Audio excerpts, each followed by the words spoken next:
because they were the bangles of Mother Yasoda.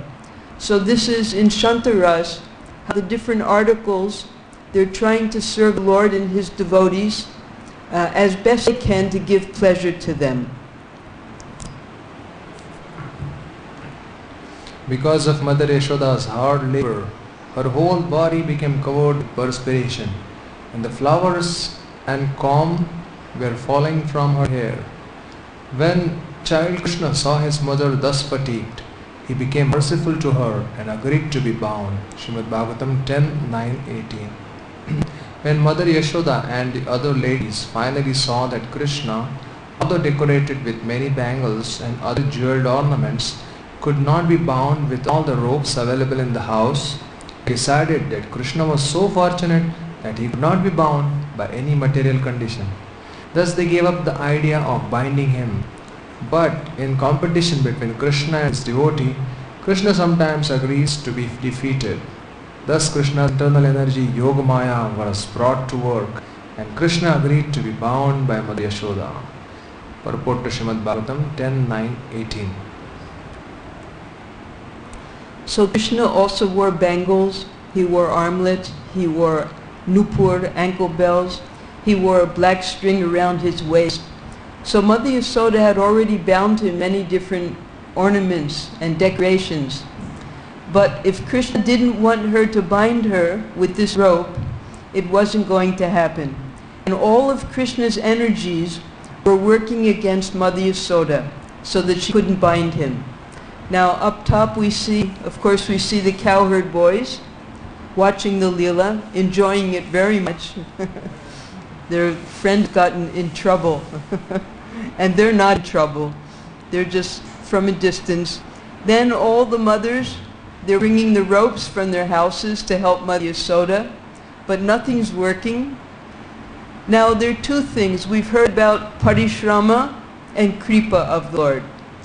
When Krishna sees that we're trying every way possible in our service to Him, and there's parishrama, that means great endeavor to please Him, hard labor, then He gives His mercy. So Mother Yasoda was perspiring. She was doing everything possible to bind him because she felt that would be the best cure for his mischief. And then He gave mercy. And another way to see this is from our side, prayatna. Prayatna means we attempt, we endeavor, we try to please the Lord. And at the same time, prarthna. We're praying to the Lord. So we should always keep those two things in mind, prayatna and prarthna.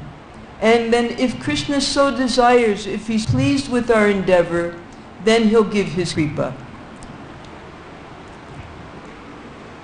O Maharaj Parikshit, the entire universe with its great exalted demigods like Lord Shiva, Lord Brahma, Lord Indra is under the control of Supreme Personality of Godhead. Yet the Supreme Lord has one special transcendental attribute. He comes under the control of His devotees. This was now exhibited by Krishna in his pastime. Srimad Bhagavatam 10:9-19. This pastime of Krishna's is very difficult to understand, but devotees can understand it. It is therefore said, Darshayans tad vidam loka atmano bhaktavashyata. Srimad Bhagavatam 10:11-9. The Lord decides the transcendental attribute of coming under the control of His devotees. Purport to Srimad Bhagavatam 10:9-19. In all of the rasas, Krishna comes under the control of His devotees. In friendship, He'll be wrestling with his friends and they'll defeat him. Arjuna, he's ordering Krishna, take my chariot here, take my chariot there. His girlfriends, they'll chide him, they'll abuse him, they'll demand things from him out of love. So Mother Yasoda also, if Krishna so desires, then he allows her to overpower him. So this is the special Bhakta Vatsala. He's a friend of the devotees and he protects the devotees. and at the same time, just to give pleasure to the devotees, he surrenders to their will sometimes. So at this turning point, he's decided that he's going to allow Mother Yasoda to bind him. This picture is from our temple. Is it?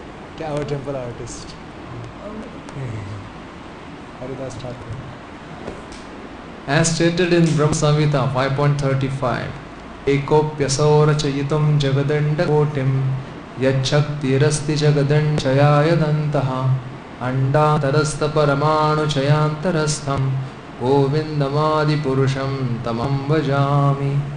By his one plenary portion as Paramatma, the Lord controls innumerable universes with all their demigods, yet he agrees to be controlled by a devotee.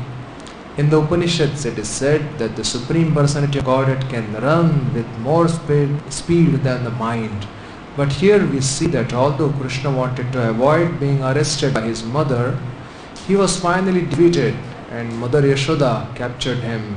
Srimad Bhagavatam 10.9.19 purport.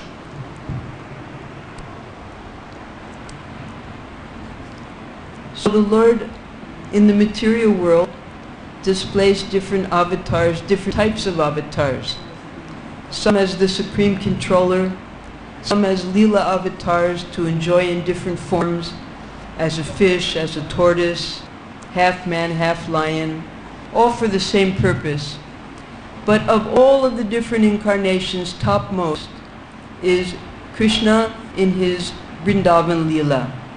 And within that Vrindavan Leela, the topmost Leelas are when he subordinates himself to his devotees. So this is the ideal example, as we heard in the very beginning of this chapter, of when Krishna becomes subordinate to his mother and he allows her to tie him up. When Krishna comes under the control of the devotee. And we can't artificially imitate this, because our position is we were born in the darkness of ignorance. We committed so many sinful activities. In this age of Kali, everyone is born as a Shudra. And it's only by the mercy of the pure devotee, the spiritual master, that we even have the opportunity to hear about Krishna and the science of bhakti. So when we hear about the elevated platform of Mother Yasoda, and gradually we'll hear about the other rasas with Krishna, it's not that we can automatically jump to that platform. We can try to serve these devotees, and we'll see as we go along how one gets the opportunity to serve such pure devotees. Now fortunately, we have the opportunity to be in association with the pure eternal associate of the Lord, and that's Srila Prabhupada. So whether or not we ever had the physical association with Srila Prabhupada is of no significance, because there's Vani and there's Vapu. There's Vapu Seva, that's sometimes present and sometimes not present. But Vani Seva is always available at all times. So we can serve the pure devotee by serving his instructions. And in the same way that all of the servants of Mother Yasoda, they got so much benefit simply by assisting her in her service to Krishna. So Srila Prabhupada's service to Krishna is so dear to him that if we simply assist Srila Prabhupada, then we can also get that benefit. In the Bhagavad Gita 1.21 it is said that Krishna became the chariot driver of Arjuna. Arjuna ordered him, Senayor Ubayor Madhye Ratham Sthapayame Achyuta. My dear Krishna, you have agreed to be my charioteer and to execute my orders. Place my chariot between the two armies of soldiers. Krishna immediately executed his order, and therefore one may argue that Krishna also is not independent. But this is one's ajnana or ignorance. Krishna is always fully independent. When he becomes subordinate to his devotees, this is a display of Ananda Chinmayasa, The humor of transcendental qualities that increases his transcendental pleasure. Everyone worships Krishna as the Supreme Personality of Godhead, and therefore he sometimes desires to be controlled by someone else. Such controller can be no one else but a pure devotee. Purport to Srimad Bhagavatam 10:9-19. So even in the ghastly rasa, when Krishna wants to fight, and the Vira rasa, what does he do? He has his devotees take birth as demons so he can fight with those demons. So all of his pastimes are enacted with devotees. We'll find as we progress, hearing about how Krishna killed the demons, so many of them were actually devotees who by different unfortunate circumstances took birth as demons. But this was all for Krishna's pleasure, so that he had the opportunity to enjoy those different rasas with his devotees. So when he knows that a devotee's heart is pure, and the devotee is only interested in satisfying him, then he becomes subordinate to that devotee to assist him in his service. We see that also with, because the only pure devotee I know is Srila Prabhupada, although Prabhupada has said that all of his disciples are pure devotees, all of the devotees are pure devotees, but just seeing how Srila Prabhupada was able to bring Krishna under his control by establishing so many temples. By Prabhupada's prayers, Lord Krishna himself agreed to appear and accept service from devotees who were no better than mlechas. When he installed the deities for the first set of deities in Australia, he called it Mlecha Desh, and he was praying that please accept their service on my behalf. So the pure devotee, he can even bring Krishna from the spiritual world to accept the service of his followers, of his devotees. So that's why it's very safe to be the devotee of the devotee of the devotee. Because a pure devotee, he can bring Krishna for us. And through the transparent via medium of that pure devotee, Krishna will be willing to accept even our lowly service. Krishna is the supreme bestower of all kinds of liberation to his devotees. But the benediction which was bestowed upon Mother Yashoda was never experienced even by Lord Brahma or Lord Shiva or the goddess of fortune. Krishna Book Chapter 9. Neither Lord Brahma nor Lord Shiva nor even the goddess of fortune, who is always the better half of Supreme Lord, can obtain from the Supreme Personality of Godhead, the deliverer from this material world, such mercy as received by Mother Yashoda. Srimad Bhagavatam Vaishnava. Vaishnavanam yatha Shambhu. What to speak of Lord Brahma and Lord Shiva? The goddess of fortune, Lakshmi, is the Lord's constant companion in service, since she always associates with his body. But even she could not get such mercy. Therefore Maharaj Parikshit was surprised, thinking, what did Mother Yashoda and Nanda Maharaj do in their previous lives, by which they got such a great opportunity? The opportunity to be the affectionate father and mother of Krishna. This is Srimad Bhagavatam 10:9-20 purport.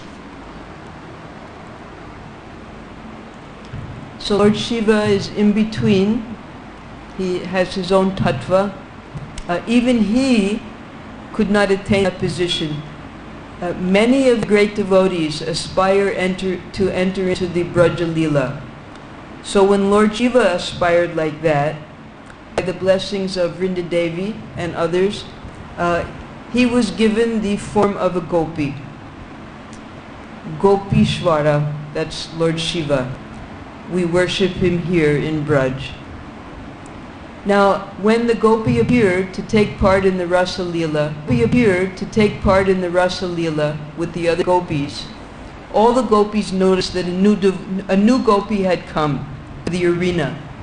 So they crowded around this gopi, and just like themselves, because each gopi, you can read in Radha Krishna Ganadesh Deepika, they have their husband, they have their mother and their father, and they have their place where they are and their father, and they have their place where they reside.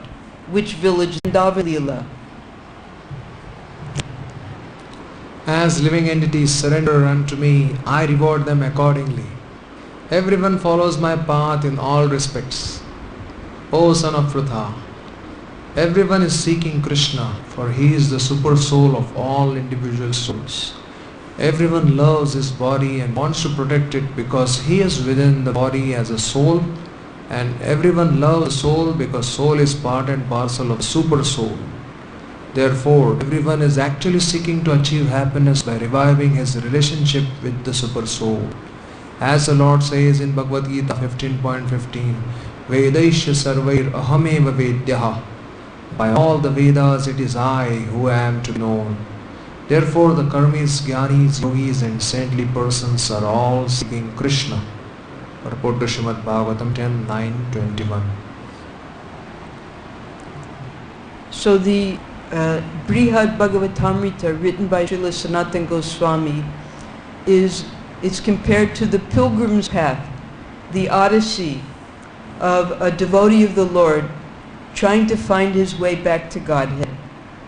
And the grand finale is when he reaches Goloka Vrindavan after traveling through all the planetary systems and all the holy places, and after studying the different types of bhav or love of all the different types of devotees, he finally reaches home. Even Krishna does not leave Vrindavan even for a moment.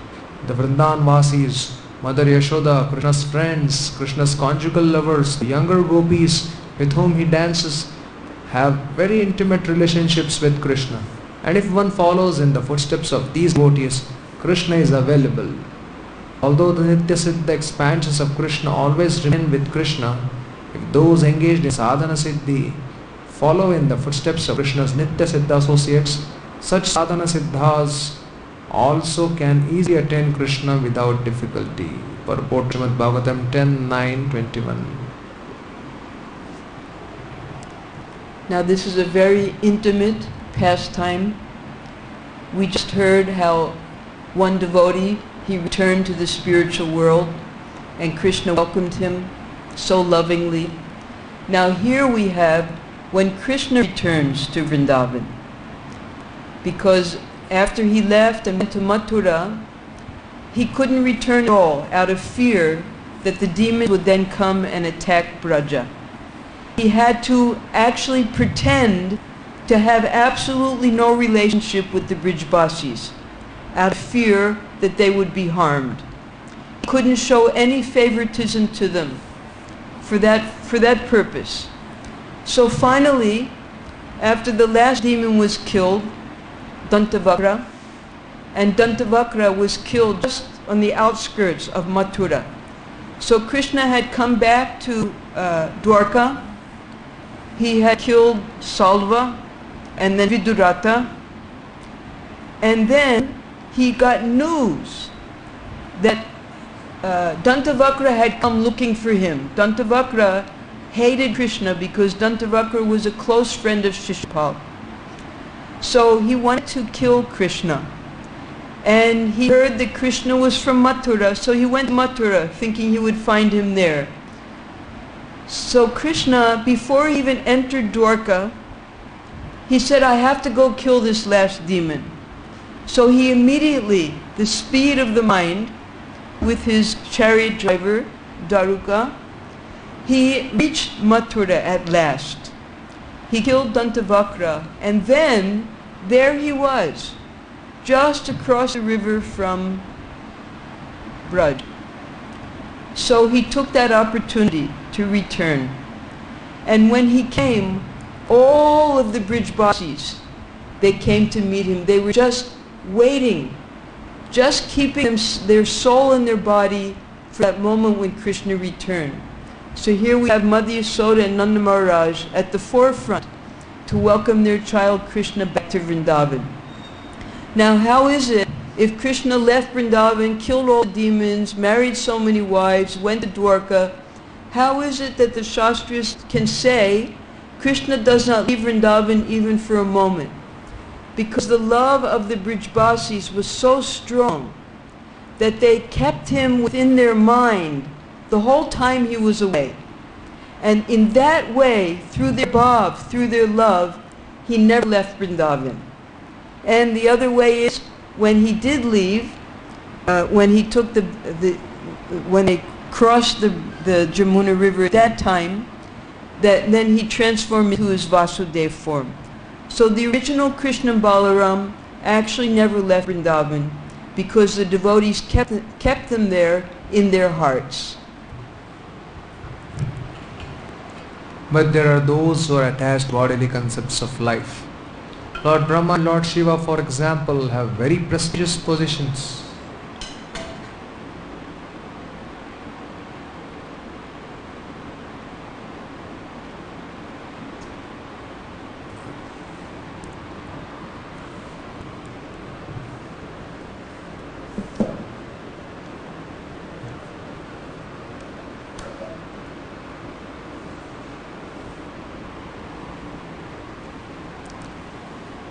Lord Shiva and Lord Brahma, for example, have very prestigious positions, and thus they have the sense of being very exalted Ishwaras. In other words, because Lord Brahma and Lord Shiva are Guna Avataras and have exalted positions, they have some small sense of being like Krishna. But the pure devotees who inhabited Vrindavan do not possess any bodily conception. They are fully dedicated to the service action prema. Sri Chaitanya Mahaprabhu has therefore recommended Prema Pumartho Mahan.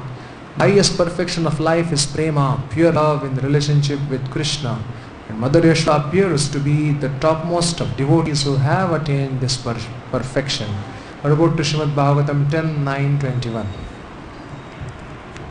But there's another secret to this rasa, and that is, whatever rasa a devotee enjoys with Krishna in the spiritual world, they're completely satisfied in that rasa. It's not that because the gopis are the highest, everyone wants to become a gopi. No, whatever rasa they're in, they're experiencing the topmost pleasure, exchanging loving relationships with Krishna. So Mother Yasoda, she's in the topmost position because she's attained the supreme perfection of pure love in the mood of motherhood. And a flower attains the supreme perfection of being a flower by pleasing Krishna.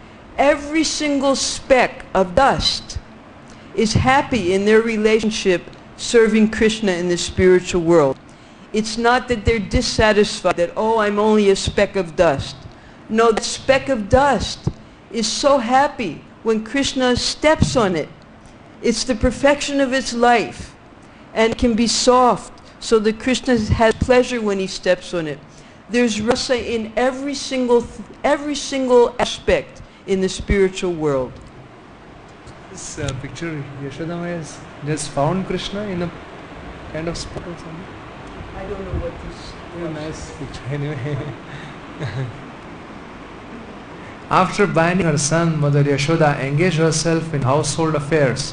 At that time, bound up to the wooden mortar, Krishna could see a pair of trees before him, which were known as Arjuna trees. Krishna Book Chapter 9. While Mother Yashoda was very busy with household affairs, the Supreme Lord Krishna observed twin trees known as Yamala Arjuna, which in a former millennium had been the demigod sons of Kuvera. Srimad Bhagavatam 10.9.22. Now Kuvera is the son of Vishravana, and his stepbrother, called half-brother, is Ravana. They were born from two different wives. Kuvera was born from a Brahmin wife, and Ravana was born from a Rakshashi wife. And Kuvera, because he worshipped Lord Shiva, he attained immense wealth. And also he was awarded with a beautiful viman, a pushpa viman, a flower airplane. And previously he lived in Lanka with his